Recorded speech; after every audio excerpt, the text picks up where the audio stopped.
Kenjaku versus the heavy hitters. The heavy hitters refer to three people: Yuta, Maki, and Hikari. In today's video, we'll be analyzing what would happen if the heavy hitters and Kenjaku fought. The reason why I'm covering this topic is because this is something that could actually happen in the next couple of chapters. The heavy hitters might go after Kenjaku while Gojo and Sukuna finish fighting. This is something that is completely plausible, but either way, regardless on if it happens or not, this is still a very good topic in light of Kenjaku basically just admitting he's below Gojo. And now we kind of have Gojo and Sukuna in their own league. And Kenjaku's next opponents are the people below that league, the new up-and-coming sorcerers, which in this case would be Yuta, Maki, and Hikari. Before we dive deep into this topic, if you guys like this type of content, make sure to like and subscribe, and if you have any suggestions, make sure to let me know in the comments, and let's get straight into it. First of all, I'm going to go over each character individually and talk about their feats and abilities. Once we've done that, the next step would be to break down how the fight would go, possible outcomes, and obviously near the end of the video, I'll give the conclusions to who I think wins this fight. We'll start off with Kenjaku. Kenjaku is probably the person with the most versatility in Jujutsu Kaisen, just because of his ability, Curse Manipulation. With this, his fighting style is just to use his Cursed Spirits techniques, and if you're not able to get past one of them, then obviously you lose. And if you're able to get past one, Kenjaku's just gonna keep throwing more techniques at you until you die. Of course, that's not the only thing in Kenjaku's arsenal. He also has his Gravity Curse technique, and there isn't really much to explain here. The name explains what the technique does well enough. What I can say though is that with this technique, Kenjaku throughout the whole Yuki fight, up until the end where she tried to drag Kenjaku in a black hole, he was using the reversal of his technique. So it's the same as when Gojo uses reversal for red. And the way to look at this is reversal is the opposite of whatever your technique actually is. So Gojo can attract with blue, and the reversal, which is red, repels. We don't really know all of the specs for Kenjaku's techniques, but the fact that he can use reversal catches the eye. Another one of his abilities is Reverse Curse technique. We see him use it when Yuki blew through his arms. Nothing else needs to be said about this. His maximum is Uzumaki,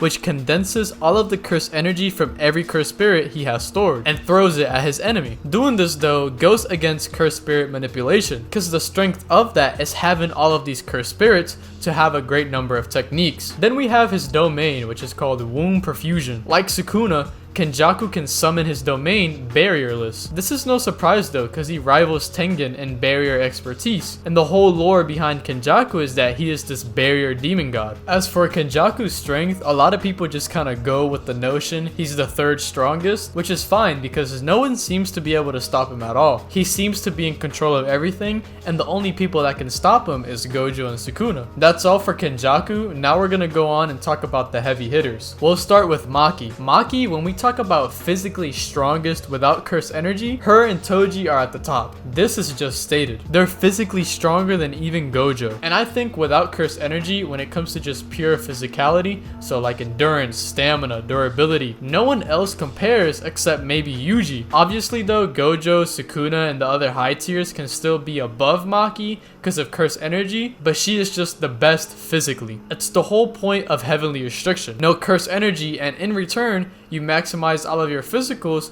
and all of your senses, to the point where Maki can even see the souls of inorganic matter. This is extremely impressive. She has the Soul Split Katana, which can obviously attack the soul. She has some decent feats against Sukuna. She's also gonna get any scaling that Toji had, and something that's gonna be useful to her against Kenjaku is that she's immune to domains, and that's one of Kenjaku's specialties. He won't be able to enforce that against Maki. Maki with her vision is also going to be very dangerous because she can dictate how and when to dodge things just off of air pressure and the surfaces that the air creates. She's definitely going to be extremely effective versus Kenjaku. Moving on now to Hikari. Hikari in base isn't impressive at all, but the true danger with Hikari comes with his domain. And to be more specific, it's when he hits jackpot. This gives him unlimited curse energy and fully automatic reverse curse technique, meaning that if he gets his arm blown off or any sort of significant damage, he's going to be able to heal it extremely quickly, which is something that most reverse curse technique users can't do. Most of the time, they need a distraction to heal, and on top of that,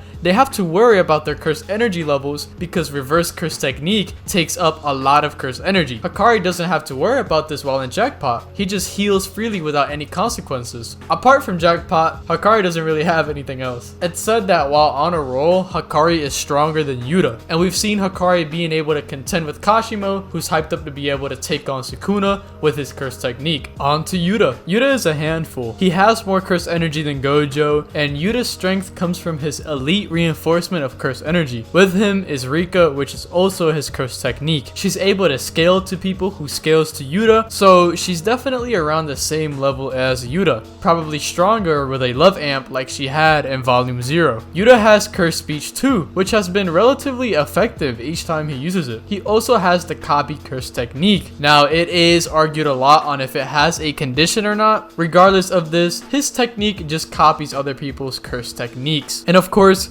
he also has a domain. We don't know exactly what it does, but we just know he has one. He's also a user of reverse curse technique. Despite him having so much curse energy, it still drains him quickly. It can be argued that Yuta is above Hakari. By using the second only to Gojo statement, he has also proclaimed that he would kill Kenjaku. He won against Ryu and Uro, won against Geto in Volume 0, and was able to easily take down Yuji and Choso. I think the heavy hitter statement implies that they're all at least around the same level, and if they are, then they're just all above Yuki, or at least bare minimum Yuki level, because Yuta has been stated and applied above her many times. On top of that, Yuta and Hakari are close in strength, so it follows that they would all be close, and it's just a classic anime move to make these people about the same strength and show them all in a panel together. So if Maki wasn't anywhere near them, the heavy hitters would just be Yuta and Hakari. But Maki is included, which leads me to believe that she is at least somewhat around their level. Now that we've talked about their abilities and some of their feats,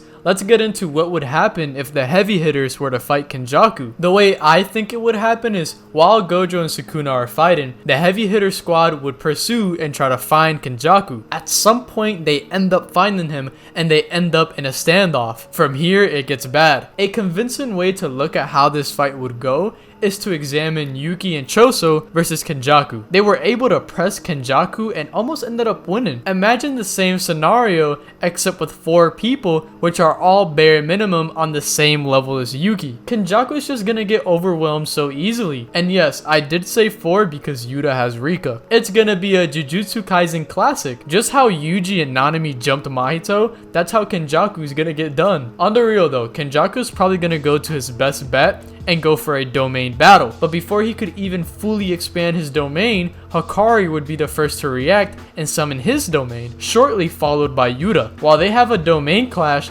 Kenjaku is gonna have to worry about Maki and Rika while also trying to win the domain clash. Maki's gonna be relentless and just lay heat on Kenjaku. He's gonna be too occupied trying to survive against Maki that Yuta and Hakari would be able to easily crush Kenjaku's domain. After that, Kenjaku's just gonna get jumped until he dies. He could try pinning everyone with his curse technique to the ground, but he can't just hold them there forever. They're just gonna get up and start jumping him either way. And this is me being generous towards Kenjaku. Maki could very well get to him and start pressing him before he even gets to do any techniques. Yuta can also use curse speech to freeze Kenjaku, and then once again, he'll just get jumped. Of course, the conclusion of this fight is that the heavy hitters would win. Individually, the results might be different. Kenjaku might be a better sorcerer, a stronger sorcerer than them individually, but the heavy hitters is just too much for Kenjaku to handle. So I don't think he loses to the trio individually, but when they get together, it's over for him. This really isn't a fair fight. If you guys enjoyed this video, make sure to like and subscribe, and if you have any suggestions, make sure to let me know in the comments, and I'll see you guys in the next one.